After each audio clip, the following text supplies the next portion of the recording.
What's going on, y'all? It's your boy Charles with another video for Black and Blue TV.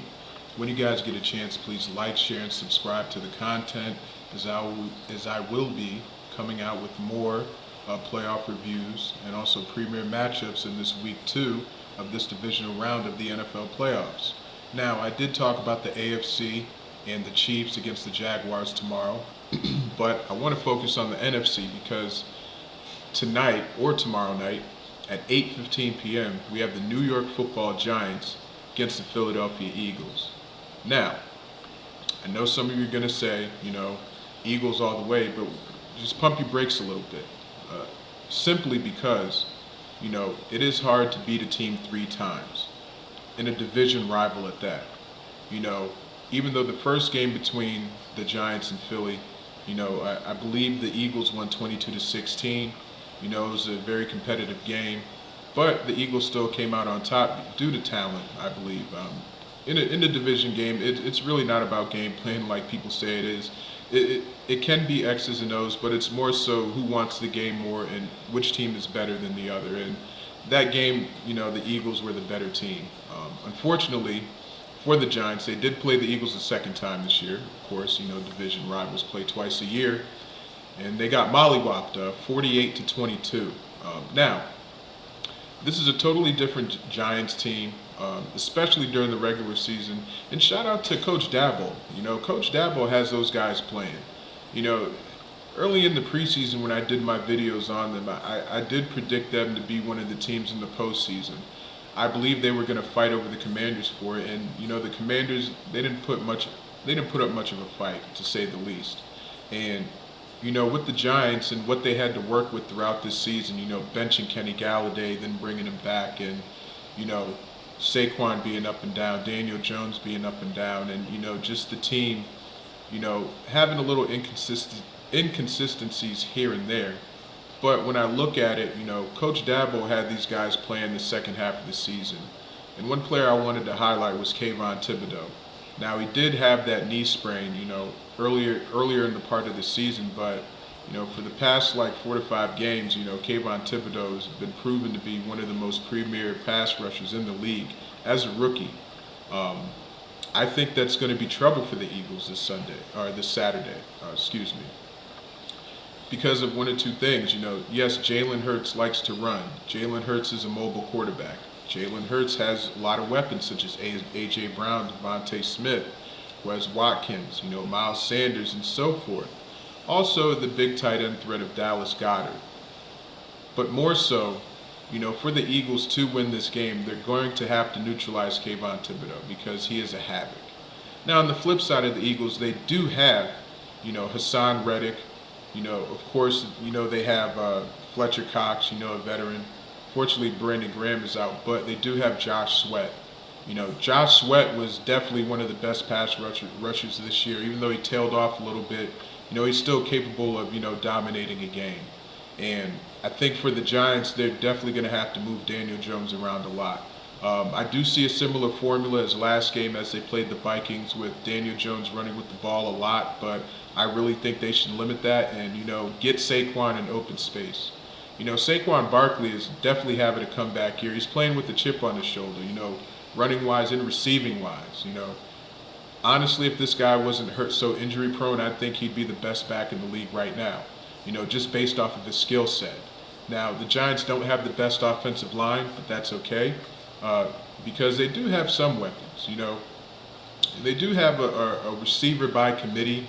Unfortunately, they did take a huge blow to Shepard this year. He had a season-ending injury, but I think he's going to come back strong next year. But, like I said, shout out to Brian Dabo because he's working with what he has. And, I think he's a premier candidate for Coach of the Year, just based on his record and based on what he's doing now. Unfortunately for the Giants, I do have them losing this game, but I think it's going to be a lot closer than people think. Just based off the fact that, Jalen Hurts is going to be a little rusty, but, overall, that team defensively cannot match up with the Eagles well. You're going to have to double team A.J. Brown, and if you do that, it's pick your poison between Goddard, Quez Watkins, and also Devontae Smith. the former Heisman Trophy winner out of Alabama. You know, this receiving core is probably the best receiving core in the league. And I don't see them blowing out the Giants. I do see them a little rusty, but I think later on in the second half, third or fourth quarter, they will pull away. And I'm going to predict the Eagles 38 and the Giants 28. I think it's going to be a high-scoring game. It's going to be, the second best game to watch, because I think the Chiefs are, going to handle the Jacksonville Jaguars, just based off the fact that, you have Patrick Mahomes and Travis Kelce. Those two are virtually unstoppable when they're on the same page. It's kind of similar to the Eagles when you have Jalen Hurts and A.J. Brown on the same page, because A.J. Brown, he can run any route in the league. He could pretty much go deep. He can go short. He can go into the middle of the field. And on top of that, you have to account for him because he's such a game breaker. The same thing with Devontae Smith. Devontae Smith, he might be undersized for a receiver, but he does have great speed. He is a great route runner. And on one-on-one matchups, he usually wins them probably 80% of the time. Also, with Dallas Goedert, he really likes the intermediate part of the field, between 10, 15, and 20 yards down the field, to where, Jalen Hurts, he's pretty much Jalen Hurts' safety blanket. With Miles Sanders, he's due for a big game. I think that, this Philadelphia running game, which I believe was #1 in the NFL this year, I could be wrong, don't quote me on it, but with that dynamic running ability with Jalen Hurts and Miles Sanders, they're going to be hard to stop. Now, if the Giants offense can keep the Eagles offense off the field for the majority of the game, they have a great shot at winning this game.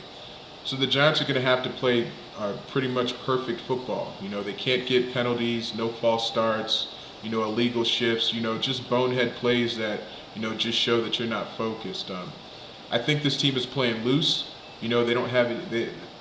They do have something to play for, but, they're playing like as if, everybody's counting them out. And, once again, shout out to Brian Daboll that has these guys playing at this high level. When they went into Minnesota last week, a lot of people were saying that, the Giants could upset Minnesota.